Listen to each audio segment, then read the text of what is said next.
আমরা একটা জঙ্গলের মধ্যে দেখতে পাচ্ছি একজোড়া কাঠঠোকরা পাখি রয়েছে এবং তারা চেষ্টা করছে আমার মনে হয় গাছের কাণ্ডটা কোথায় নরম আছে সেটাকে খোঁজার এবং খুঁজে গর্ত করার চেষ্টা করছে এবং সেই গর্তে তারা বাসা বাঁধবে বলে আমার মনে হয়।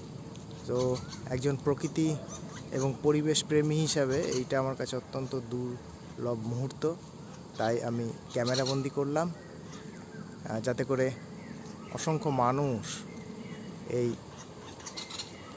সুন্দর প্রাণীর প্রতি এবং আমাদের জীববৈচিত্র্যের প্রতি আকৃষ্ট হয় এবং নেচারকে তারা সেভ করে। আশা করি এই ভিডিওটি ভালো লেগেছে তোমাদের।